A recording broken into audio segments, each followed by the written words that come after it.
Halo guys, apa kabar kalian semua? Semoga selalu sehat ya.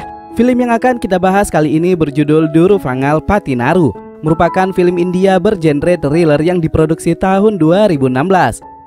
Film ini berkisah tentang perwira polisi yang bernama Deepak. Ketika ia menangani sebuah kasus pembunuhan pria tak dikenal dan penculikan seorang wanita, ia mengalami kecelakaan dan harus merelakan kakinya untuk diamputasi. Untuk lebih jelasnya, langsung aja kita simak ke alur ceritanya.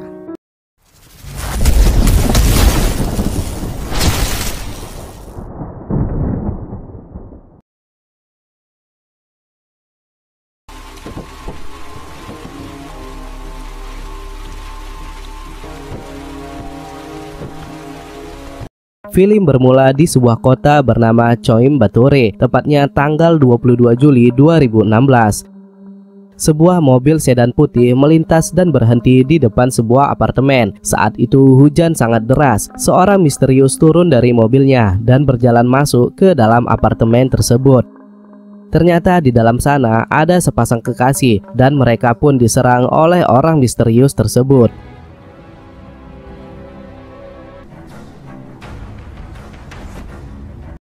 5 tahun berlalu, terlihat seorang pria tua. Dia adalah mantan perwira polisi yang bernama Pak Deepak. Terlihat ia sedang ditelepon oleh rekan kerjanya dahulu yang bernama Rajan. Rajan mengatakan jika anaknya yang bernama Guru saat ini telah menganggur setelah menyelesaikan kuliahnya. Guru mempunyai keinginan untuk melamar menjadi seorang polisi, tetapi Rajan tidak menyetujuinya. Di satu sisi, ia juga tidak bisa melarangnya secara langsung, sehingga ia menyuruh Guru agar terlebih dahulu menemui Deepak untuk meminta nasihat. Dan inilah alasan Rajan menelpon Deepak, agar Deepak mengatakan jika pekerjaan polisi itu sangatlah berbahaya. Beberapa saat kemudian Guru pun datang. Deepak yang mengingat pesan Rajan akan sifat Guru kemudian langsung mempersilahkan Guru duduk dan membuka pembicaraan mereka dengan candaan. Guru kemudian bertanya tentang apa yang telah terjadi sehingga Deepak sekarang menjadi cacat.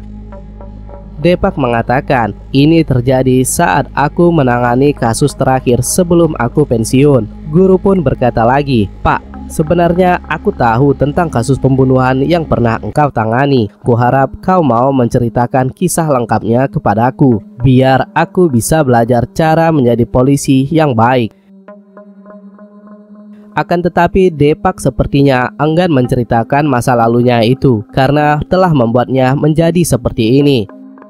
Karena Guru bermohon dengan sangat serius, akhirnya Deepak pun menyetujuinya dengan syarat Guru harus menceritakan terlebih dahulu sejauh mana ia mengetahui kasus tersebut. 5 tahun yang lalu, saat itu tanggal 23 Juli 2016 pukul 2 dini hari, mobil sedan merah terlihat melintasi jalanan di sekitar taman dekat apartemen yang sedang diguyur hujan lebat. Di dalamnya ada 3 pemuda. Mereka adalah Fabian, Mano, dan Melvin. Melvin terlihat mengganggu Mano yang sedang membawa mobil karena status pertemanannya di Facebook dengan seorang gadis. Tapi tiba-tiba Mano pun tak sengaja menabrak seorang pria tak dikenal. Mereka bertiga turun untuk melihat korban. Panik karena orang tak dikenal itu tewas di tempat, Fabian mengambil inisiatif untuk membawa mayatnya dari sana. Mereka pun mengangkatnya ke dalam bagasi mobil.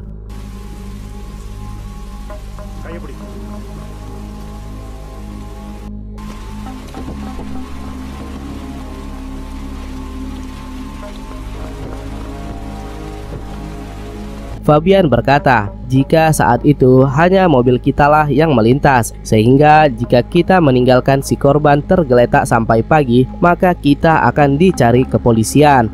Tanpa berlama-lama, akhirnya mereka membawa mayat itu pulang ke rumah Fabian dan akan memikirkan cara bagaimana membuang mayat itu tanpa meninggalkan bukti.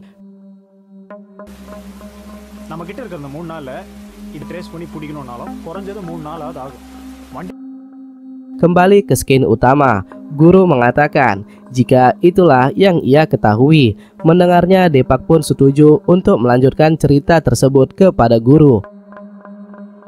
23 Juli 2016 pukul 9 pagi, Depak memulai rutinitasnya bekerja sebagai inspektur kepolisian. Rajan, ayahnya guru saat itu, adalah bawahannya. Rajan memberitahunya tentang kasus bunuh diri dengan senjata api yang telah terjadi di daerah tersebut, dan korbannya adalah seorang pria bernama Chris. Rajan memberikan kartu ID Chris kepada Depak. Dia sudah menghubungi Depak dini hari tadi, tetapi Depak berkata jika HP-nya ketinggalan di kantor. Rajan kemudian memanggil seorang kurir koran yang bernama Raffi. Ia adalah orang yang memberitahukan polisi tentang penemuan mayat Chris. Raffi menemukannya di pinggir jalan dekat taman di sekitar apartemen. Saat ia hendak ke depot koran, ia melihat seseorang yang tergeletak di tepi jalan, dan saat ia mendekatinya, ia melihat luka tembak di kepala korban. Kejadian itu sekitar 2.30 dini hari. Dalam perjalanan keluar, Raffi berteriak kalau ia melihat mobil putih yang berada di samping mayat korban tadi malam berada tepat di gerbang kantor polisi. Rajan dengan cepat memastikannya, akan tetapi ia tak melihat mobil yang dimaksud Raffi. Saat menuju ke TKP, Depak menelpon bawahannya. Ia merasa curiga karena jika bunuh diri, mengapa ia bunuh diri di tengah jalan saat hujan deras? Bawahannya berkata kalau mereka hanya menemukan satu sidik jari di pistol tersebut, tetapi karena hujan lebat, sidik jari itu pudar sehingga polisi menyimpulkan jika itu adalah kasus bunuh diri. Sesampainya di TKP, Depak memastikan agar tak ada peliputan dari media. Seorang polisi muda bernama Gautam juga berada di sana. Sebelum Depak pergi meninggalkan TKP, Gautam sempat berkata kepadanya tentang insting kepolisiannya. Ia tidak yakin jika ini adalah kasus bunuh diri. Ia pun mencurigai 3 orang pemuda yang sering masuk ke area ini pada larut malam. Pemuda yang ia maksud adalah Fabian, Mano, dan Melvin. Mereka adalah 3 pemuda kaya yang sering mabuk di daerah ini. Depak menyetujui saran Gautam untuk menginterogasi mereka bertiga. Siapa tahu mereka ada keterkaitannya dengan kasus kematian Chris. Depak, Rajan, dan Gautam langsung menuju lokasi rumah pemuda itu. Depak menyuruh Rajan untuk memeriksa mobil di teras rumah. Depak mengatakan jika kedatangannya ke sini karena semalam ada kasus perampokan di sekitar perumahan. Penjahat itu mengancam dengan pistol. Untuk itu, aku hanya ingin memeriksa apakah perampok itu bersembunyi di sini atau tidak. Gautam pun memeriksa rumah itu. Depak merasa curiga melihat bahasa tubuh dari mereka bertiga. Depak yakin jika ada sesuatu yang mereka sembunyikan. Setelah memeriksa isi rumah, Gautam mengatakan jika tidak ada senjata api dan perampok di rumah ini. Saat hendak pulang, Rajan berkata, "Pak, tidak ada yang mencurigakan pada mobil mereka." Depak kemudian membuka bagasi, tetapi tak ada sesuatu di sana. Di dalam mobil, Depak mengatakan jika pembunuhan ini tak ada kaitannya dengan ketiga pemuda tersebut, tetapi aku merasa curiga dengan mereka semua. Saat bersamaan, Rajan ditelepon oleh polisi lainnya melaporkan kasus yang berbeda. Kasus itu adalah penculikan seorang wanita bernama Shruti dari kamar apartemennya. Kasus penculikan itu berada dekat dengan lokasi kejadian kasus penemuan mayat Chris. Mereka pun langsung menuju ke TKP. Di sana mereka menemukan noda darah yang menempel di dinding kamar Shruti. Tuan Ganesh, tetangga Shruti, berkata, sekitar jam 7 pagi, teman Shruti yang bernama Vaishnavi mengetuk pintunya. Dalam keadaan panik, dia mengatakan jika ruangan penuh darah dan Shruti menghilang. Depak pun kemudian meminta keterangan kepada Vaishnavi. Vaishnavi adalah teman baik Shruti. Saat itu pukul 6.45 pagi, aku datang dari Chennai ke apartemen Shruti. Aku mempunyai kunci cadangan kamar Shruti, dan saat berada di dalam, aku tak melihat Shruti berada di sana.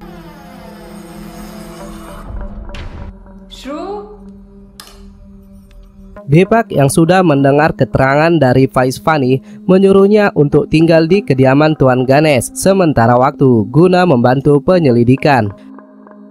Saat berada di luar, Depak ditelepon bawahannya jika Shruti pernah membuat laporan polisi tentang pelecehan ejekan dari seorang pria. Kejadiannya terjadi di wilayah tersebut dan pelakunya adalah pria bernama Mano. Depak teringat akan ketiga pemuda tadi dan secara tiba-tiba ia datang ke rumah Fabian. Ternyata di sana ia melihat Raffi, kurir koran itu sedang bersama mereka. Depak pun semakin curiga dengan mereka semua. Mereka bertiga dibawa ke kantor polisi untuk diperiksa. Depak kemudian menanyakan kepada Mano apakah ia kenal kepada Shruti yang tinggal di apartemen Saros Prayak. Mano pun menjawab ya. Depak melanjutkan pertanyaannya, apakah kau pernah berbicara dan melecehkannya ataupun ancaman pembunuhan kepada dirinya? Mano menjawab, aku pernah berbicara kepadanya Pak, tapi aku tak pernah melecehkannya. Saat itu 10 hari yang lalu kami mengendarai mobil dan saat berada di Tekongan, Shruti melaju dengan sepeda motornya dan ingin menabrak mobil kami. Dia kemudian meminta maaf. Setelah kejadian itu, kami tak pernah bertemu dengannya. Depak mengatakan jika saat ini Shruti telah menghilang di apartemennya dan tak ada yang tahu keberadaan dan kondisinya sekarang. Untuk itu, aku membawa kalian bertiga kemari karena beberapa hari lalu Shruti pernah membuat laporan pelecehan kepada dirinya atas nama Mano yang berada di Ambedkar Nagar. Dan setelah kami selidiki, nama Mano di daerah itu hanyalah satu orang.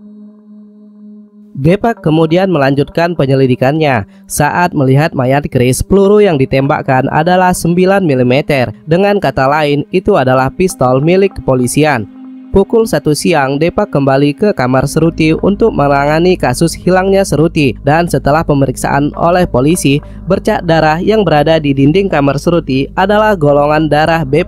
Dan polisi yang menemukan ID Shruti melihat golongan darahnya adalah O. Gautam yang sudah menyelidiki kepada para tetangga sekitar Shruti mengatakan jika Shruti selama ini tinggal sendirian, tidak ada orang tua atau kerabat, tetapi ia mempunyai seorang kekasih yang sering datang menemuinya. Seorang tetangga di flat 3A mengetahui tentang kekasihnya tersebut. Orang itu juga termasuk satu-satunya yang pernah melihat wajah dari kekasih Shruti.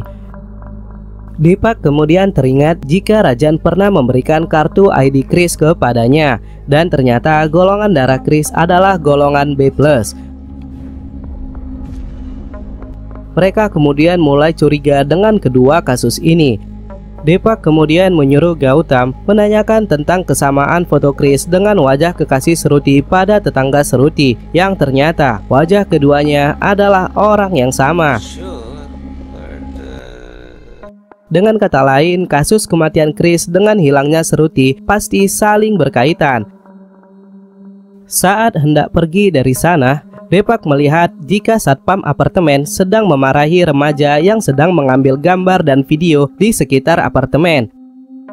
Untuk menertibkan mereka agar tidak mengambil gambar lagi, Depak pun menyita kamera itu dan mengatakan untuk mengambilnya nanti malam di kantor polisi. Malam hari di kantor polisi, ayah Chris bernama Sriram datang untuk membuat laporan kehilangan putranya. Sriram kemudian dipersilahkan ke ruangan Depak. Ia mengatakan jika anaknya biasanya pulang jam 9 malam, tetapi sejak semalam ia juga belum kembali. Ternyata Sriram belum mengetahui jika Chris sudah meninggal. Sriram juga berkata kalau ia adalah pensiunan perwira di Delhi dan sekarang menetap di Chennai. Dengan berat hati, Depak pun kemudian menceritakan yang sebenarnya terjadi.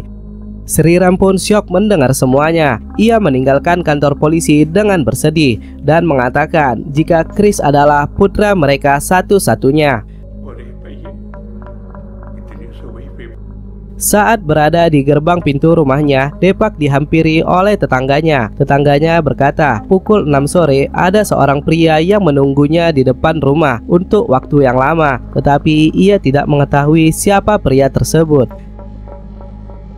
Sesaat kemudian Rajan menelponnya dan mengatakan ada remaja yang datang untuk mengambil kamera atas perintahmu. Tetapi karena kamera itu masih berada di mobil Depak, Depak mengatakan untuk mengambil kamera itu besok pagi. Rajan kemudian menelpon kembali. Ia mengatakan jika kamera itu sangat penting bagi mereka. Depak pun menyuruh remaja itu datang ke rumahnya untuk mengambil kamera tersebut. Sesampainya di sana, remaja itu berkata jika besok mereka akan mengikuti kompetisi film yang bertemakan kisah nyata dan filenya semua berada di kamera tersebut. Dan untuk memastikan mereka tidak berbohong, mereka pun menunjukkan hasil rekaman mereka selama ini kepada Depak. Dan ternyata pengambilan video itu dilakukan di malam hari. Dan di sana tak sengaja terliput Faiz Fani yang baru saja datang menggunakan bajai di apartemen Saros Prayak. Di sana juga ada mobil putih seperti yang diceritakan Raffi, si kurir koran. Remaja itu mengatakan jika perekaman ini dilakukan pukul 11 malam. Mendapat bukti terbaru, Depak langsung menyuruh Gautam untuk datang ke rumahnya. Tepatnya pukul 10 malam, mereka sudah sampai di apartemen mencari keberadaan Faiz Fani. Tuan Ganesh berkata jika Faiz Fani telah keluar untuk jalan-jalan. Mereka kemudian mengejar keberadaannya di Terminal Chennai karena saat itu bus menuju Chennai berangkat pukul 10.30 malam. Akan tetapi mereka tak menemukannya. Di dalam mobil, Depak bertanya kepada Gautam apakah ia mencurigai seseorang dari kasus ini. Gautam berkata, "Ya, dan aku mencurigai Fabian." Karena menurut cerita dari para tetangga, Fabian dikenal sebagai seorang yang pemarah dan termasuk pria hidung belang. Aku curiga tanpa sepengetahuan Mano dan Melvin, Fabian telah melecehkan Suruti. Ketika Suruti membuat laporan, ia mungkin keliru dan melaporkan nama Manola sebagai pelaku pelecehan tersebut.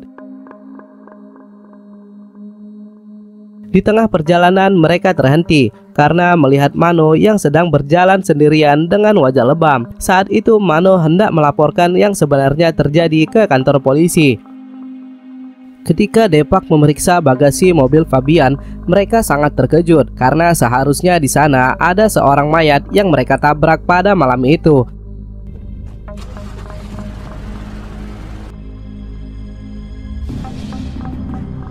Fabian mengatakan kepada Mano dan Melvin agar mereka jangan panik dahulu. Mungkin saja saat itu ada seseorang telah melihat kecelakaan itu. Dia mengikuti kita dan mengambil mayat itu untuk memeras kita.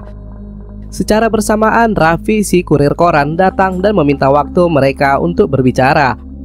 Awalnya mereka menolak, tapi Raffi mengatakan jika ini bukan tentang langganan koran, melainkan berita yang akan terbit di koran besok. Mereka pun terkejut dan menyuruh Raffi untuk masuk ke rumahnya. Raffi pun menceritakan tentang sesuatu yang ia lihat tadi malam. Ketika ia menemukan mayat di samping mobil putih, ia kemudian mendengar suara tabrakan dan bergegas melihatnya. Yang tak lain tak bukan, itu adalah mobil dari Fabian.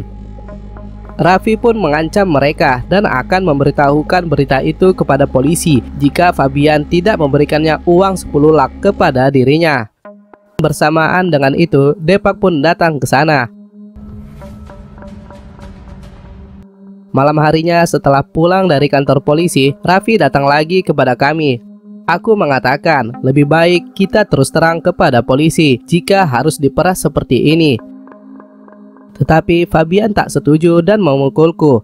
Dan inilah sebabnya aku pergi diam-diam untuk membuat laporan. Depak juga memastikan jika kurir koran itu tidak akan mengganggu mereka lagi.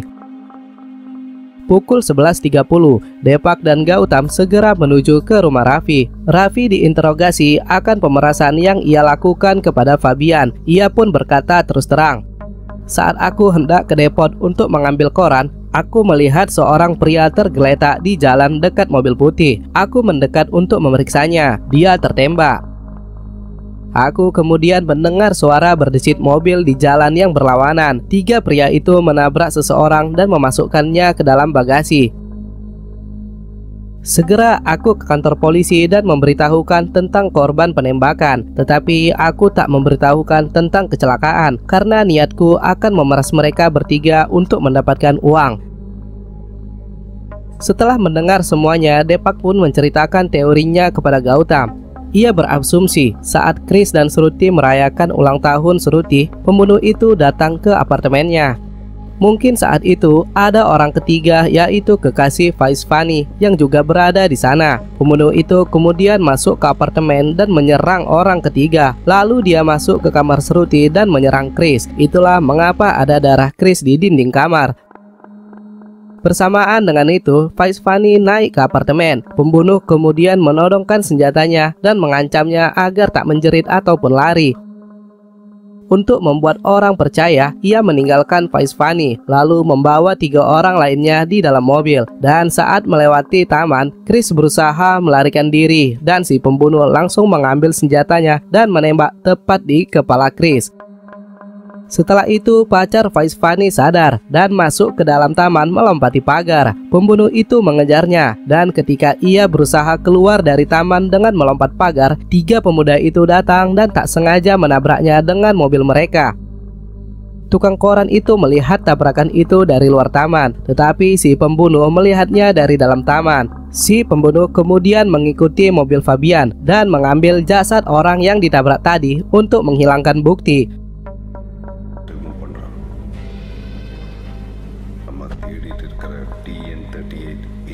Seseorang dari Bypass Timur melaporkan kejadian ke kantor polisi. Ia melihat seseorang mengambil sesuatu dari bagasi mobilnya dan melemparkannya ke sungai. Mobil itu adalah sedan putih. Deepak dan Gautam segera ke sungai itu, tetapi mereka tak menemukan apapun.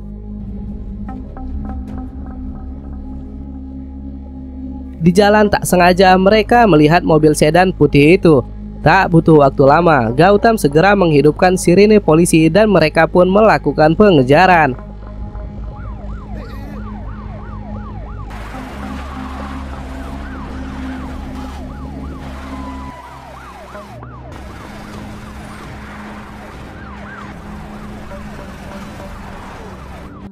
Pembunuh itu membawa mereka ke arah yang berlawanan, dan atas pengejaran tersebut, mobil Deepak mengalami kecelakaan saat menghindari laga kambing dengan truk di depannya.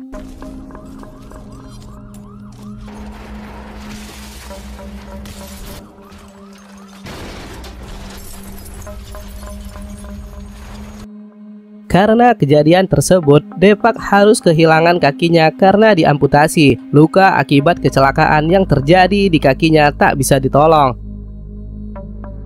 Beberapa saat kemudian, media menyiarkan berita tentang kematian Chris yang mati misterius di Taman Bharati. Yang secara bersamaan, seorang gadis bernama Shruti juga hilang. Dan seorang bernama Manu diduga sebagai pelakunya karena permusuhan dengan Chris dan Shruti. Ia membunuh Chris dan menculik Shruti.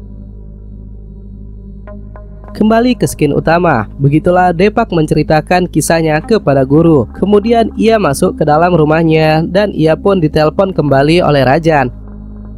Rajan meminta maaf kepadanya dan mengatakan, "Maaf Pak, guru menolak untuk bertemu denganmu." Deepak pun terkejut mendengarnya. Lantas siapakah orang yang bersamanya tadi? Deepak kemudian menyiapkan pistolnya dan kembali menemui orang yang ia sangka adalah guru. Ia bertanya, "Siapa sebenarnya dirimu?" Orang itu pun berkata, "Jika aku memberitahumu siapa aku, mungkin kau tidak akan memberitahukan cerita ini kepadaku." Orang itu pun dengan cepat mengeluarkan pistol dan mengarahkannya kepada Deepak dan berkata, "Aku adalah saudara laki-laki Chris." Orang itu pun mengancam karena Deepak sudah tahu siapa pembunuh Chris yang sebenarnya, tetapi ia menyembunyikan kebenaran itu.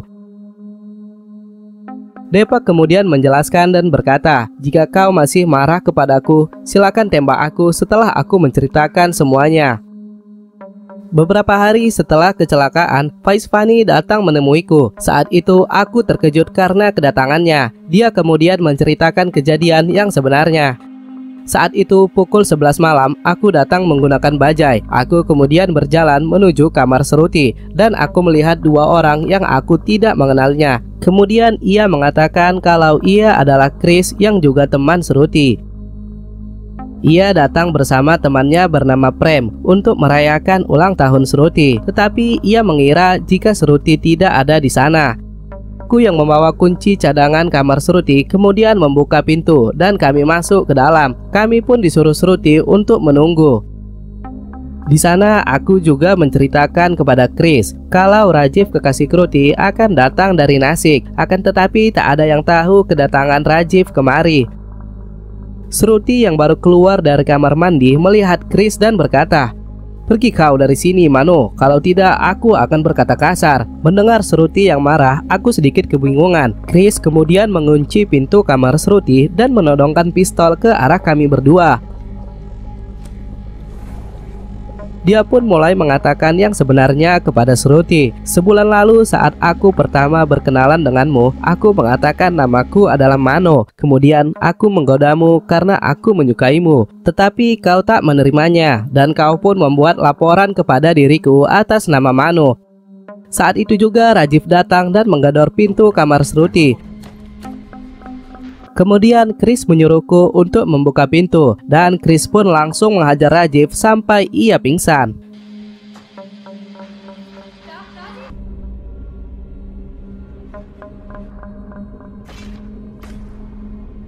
Shruti pun ditarik paksa oleh Chris dan Prem. Shruti melakukan perlawanan dengan mengambil pisau dan melukai pipi Chris, dan itulah bekas darah yang ditemui di dinding kamar Shruti.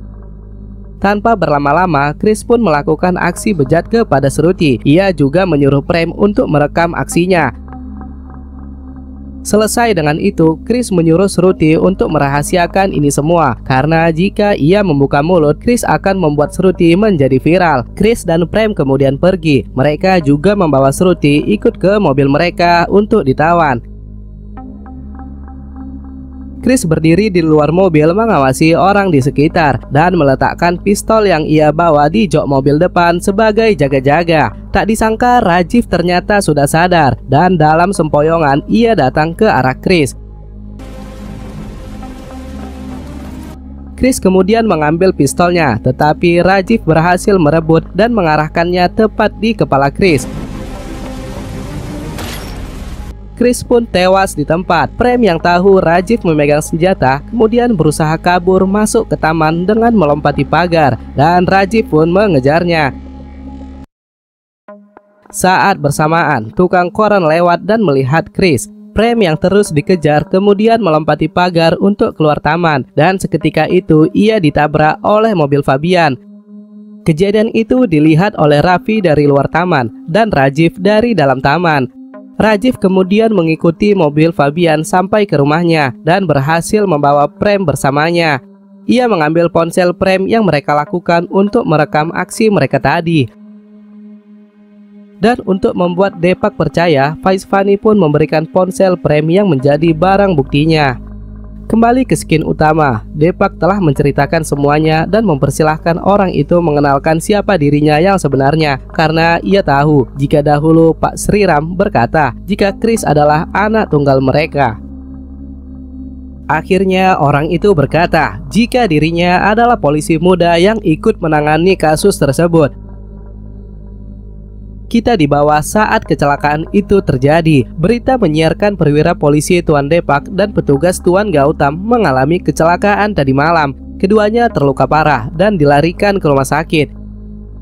Kaki kanan Tuan Deepak harus diamputasi dan Tuan Gautam menderita luka bakar yang sangat serius di wajahnya. Gautam pun dinyatakan koma dalam kecelakaan itu, dan setelah 5 tahun berlalu Gautam tersadar dari komanya. Kedokteran telah mengoperasi wajahnya tanpa bekas apapun, tapi kabar buruknya mereka tak dapat mempertahankan bentuk wajah asli Gautam. Gautam menjadi diam selama 5 tahun. Suaranya kini menjadi berat dan besar. Kini terkuaklah bahwa orang yang ada di hadapan Deepak adalah Gautam. Gautam kemudian menceritakan kisahnya. Saat di rumah sakit, aku melihat wajahku dan aku sendiri pun tak sadar siapa diriku sekarang. Aku juga yakin jika aku tak akan kembali ke kehidupan lamaku. Untuk menjadi perwira polisi pun juga berhenti di sana. Aku dipaksa tidur di pertengahan usia 20-anku. Dan yang pasti, aku tak bisa menerima berita yang kudengar karena si pembunuh masih belum ditemukan.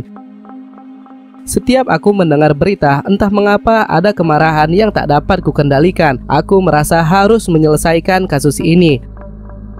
Deepak yang terkejut dengan apa yang dihadapannya sekarang tak percaya jika itu adalah Gautam, karena ia juga merasa seperti berbicara dengan orang asing. Gautam pun menambahkan, 10 hari yang lalu aku sudah datang ke rumahmu untuk menanyakan tentang kasus ini, tetapi aku melihat wajah yang sama 5 tahun yang lalu di dalam mobil putih. Karena dia, aku kehilangan kehidupan dan identitasku. Dan yang tahu kebenaran ini sekarang hanyalah dirimu. Namun kau tidak mengambil tindakan apapun. Deepak akhirnya membuka semua. Dia mengatakan, jika sekarang aku bisa mati tanpa rasa bersalah, karena Rajiv adalah putraku. Gautam kemudian menembaknya dan membuatnya tewas seketika. Gautam juga ditembak oleh kepolisian yang sudah datang di sana.